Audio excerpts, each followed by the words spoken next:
Ito po yun, at saka... Mr. Layo! Ano yan? Nakaapat na trial na tayo for presentation mo sa darating nating meeting with a big investor. Ano ginagawa mo? Grade 1 ka ba? Nagtutula ka ba dyan? Walang ka-impress yung ginagawa mo sa tingin mo? Mako-close yung deal na yon? Napaka-importante nun! Friends, ilang taon ka na dito? 7 years po, ma'am. 7 years. 7 years pero wala pa rin progress. Never na-promote. Alam na namin kung bakit. Dahil lagi kang palpak. Presentation mo, hindi ka prepared. Ha? Ma'am, pang-apat na try ko na nga po ito eh. Ayun na nga eh. Exactly! 4 chances na naming binigay sa'yo to. Pero parang wala pa ring improvement.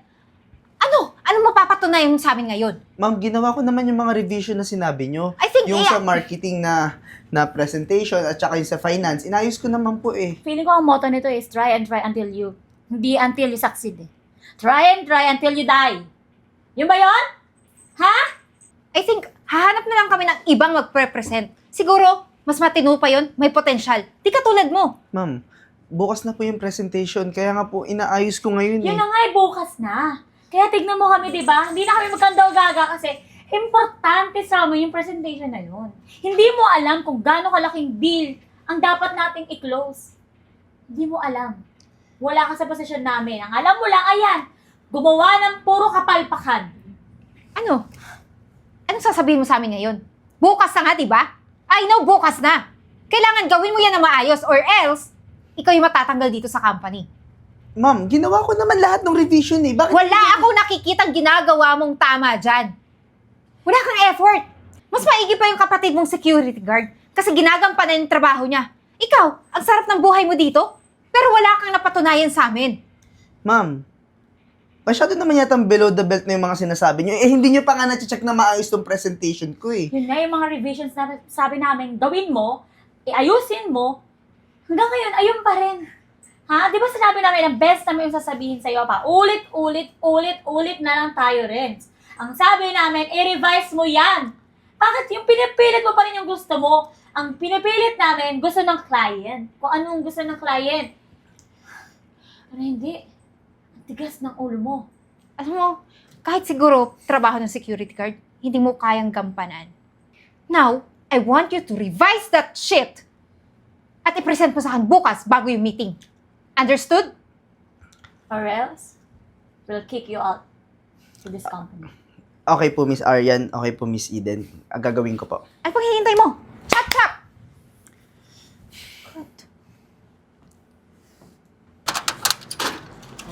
Oh, kuya! Sorry ha, nauna na ako umuwi. Hindi na kita nantay. Eh, kuya, kumain ka na? Anak, kain na. Halika, ano gusto mo? Pagkakain kita. Wala akong gana, ma. Kuya, wait lang.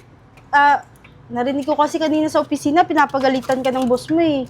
May mali ba sa presentation mo? Gusto mo tulungan kita? Ano?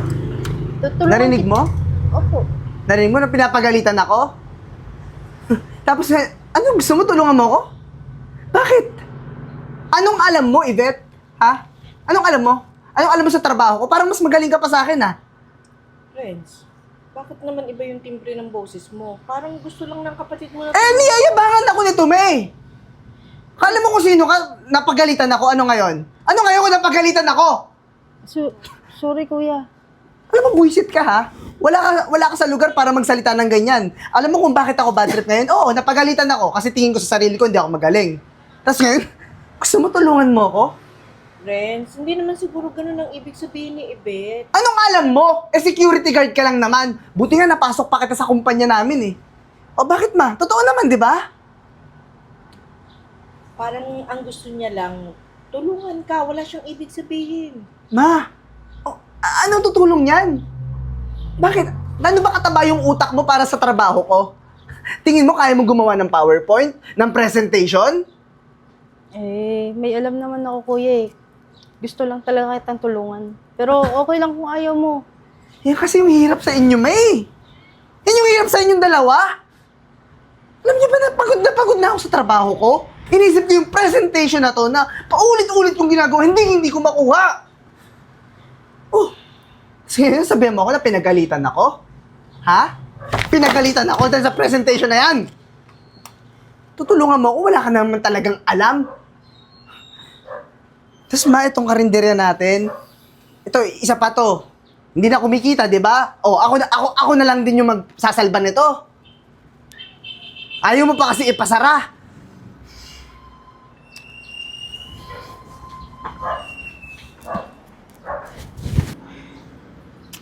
Eh anak, pasensya ka na sa kuya mo. Baka pagod lang sa trabaho. Kaya nga po eh. Eh, magbihis ka na at kakain na tayo. Sige po, tapusin mo na lang po muna dyan. Ako na bahala dito, be. Punta ka na doon, magbihis na. Good morning!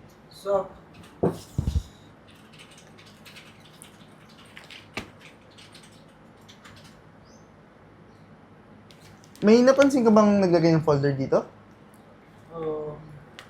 Wala.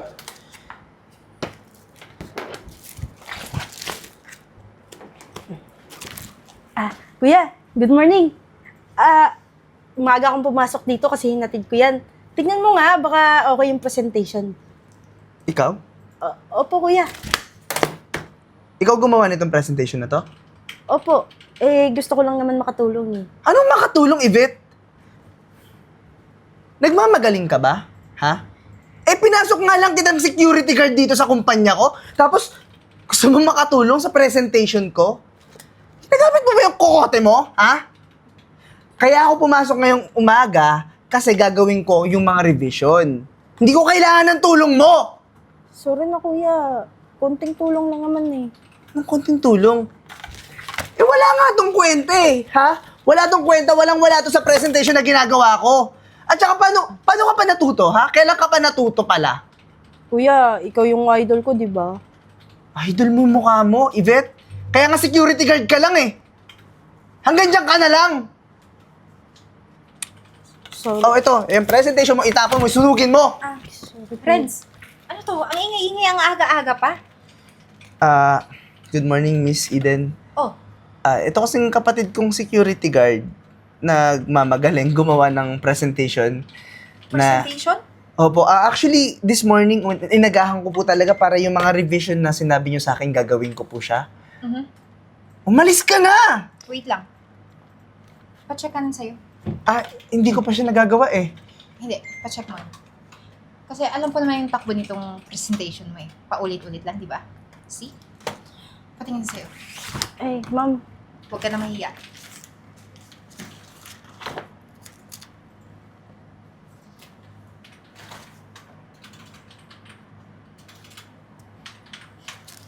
Ma'am, huwag niyo na pag-aksaya ng panahon yan. Gagawin ko po yung presentation ko. Friends, Opo nga, ma'am. Akin na. binabasa ko pa, di ba? Maghintay kayo. Yvette, paano mo ito nagawa lahat? Nagsa-self-study po ako, tapos nakikita ko po si kuya na gumagawa. Idol ko. Alam mo, nakaka-impress tong ginawa mo. Yung gawa mo, mas napantayan mo pa yung kapatid mo. Ma'am, pero mas magaling po talaga yung kuya ko. Alam ko naman yun. Pero, mas na-impress ako sa gawa mo. Kaya... Miss Eden, security guard lang tong kapatid ko. Yvette, wala kang alam sa ginagawa mo. Ma'am, hindi natin pwede i-take ng risk ang presentation na ipe-present natin mamaya kay Sir Josh nagawa ng security guard. So, anong ibig mong sabihin? Ma'am, Mali ako sa mga desisyon na ginagawa ko? Pinatakbo ko na tong company ko ng ilang taon, pero hindi pa ako pumalpak. ma'am, So, wala ngayon tong sinasabihan mo utak.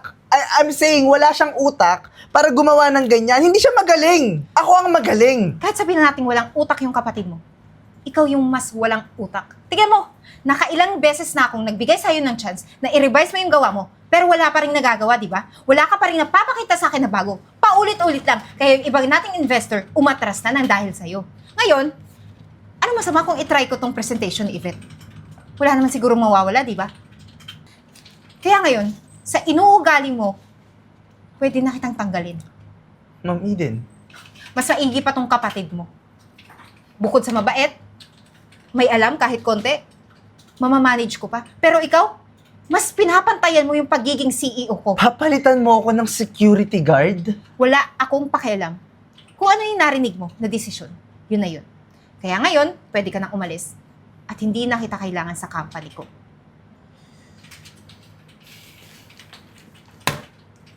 Masyado ka kasing bida-bida. Kuya, tinutulungan lang kita. Kuya, Hayaan mo na siya, Yvette. Ang importante ngayon, may maprepresent ako sa investor natin.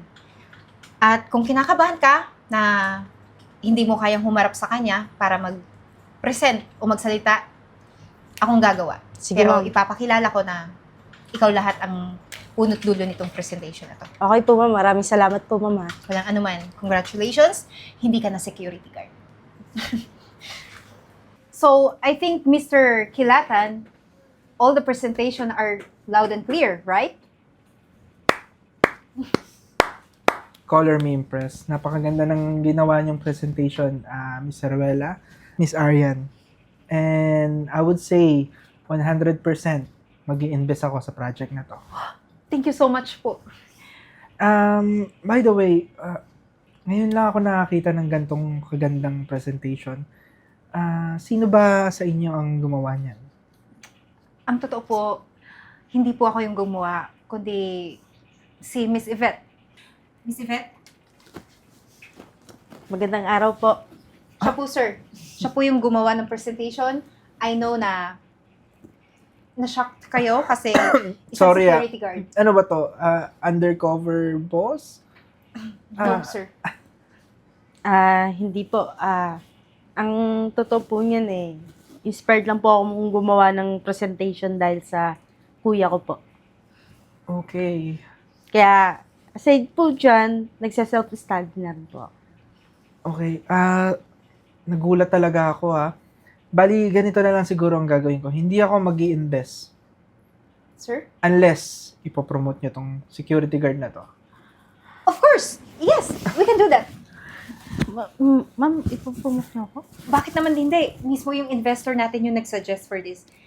So, you're promoted. Thank you po, thank you po. Malaking bagay po to sa akin. Deserve mo yun. And I think malaki yung value na mabibigay mo sa project na to. So, I'm really looking forward na makatrabaho kayong lahat. Especially you, Miss Yvette. No worries po. Maaasahan niyo po ako. Congrats. Thank you po. So, paano? Dinner's on me. Kain tayo. Sure. Thank you so much, sir. Let's go.